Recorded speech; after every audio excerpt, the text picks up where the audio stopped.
13তম প্রতিষ্ঠাবার্ষিকী উপলক্ষে জাতীয় প্রেস ক্লাবে আলোচনা সভার আয়োজন করে নাগরিক ঐক্য। সংস্কার করে এই যে আন্দোলনের মধ্যে দিয়ে আকাঙ্ক্ষা তৈরি হলো একটা নতুন বাংলাদেশ গড়ব, বৈষম্যহীন।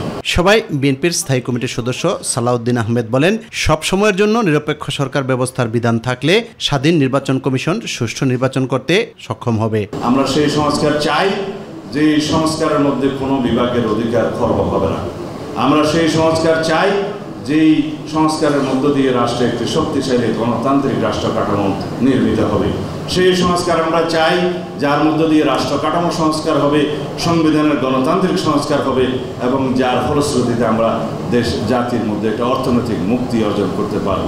গুলশানে বিএনপি চেয়ারপারসনের রাজনৈতিক কার্যালয়ে দলের স্থায়ী কমিটির সদস্য আমির খসরু মাহমুদ চৌধুরীর সাথে সাক্ষাৎ করতে যান বাংলাদেশে নিযুক্ত ইউরোপীয় ইউনিয়নের রাষ্ট্রদূত মাইকেল মিলার।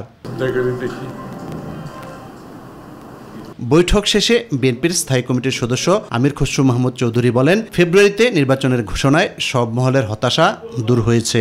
নির্বাচন নিয়ে আলোচনা করেছেন, নির্বাচনে ফেব্রুয়ারিতে হতে যাচ্ছে, এই জন্য সবার তো একটা স্বস্তি আছে, সন্তুষ্টি আছে এবং আশা করছে আমরা দ্রুত নির্বাচনের দিকে গিয়ে আমাদের যে গণতান্ত্রিক প্রক্রিয়ায় অর্ডারের দেশটা ফিরে যাবে।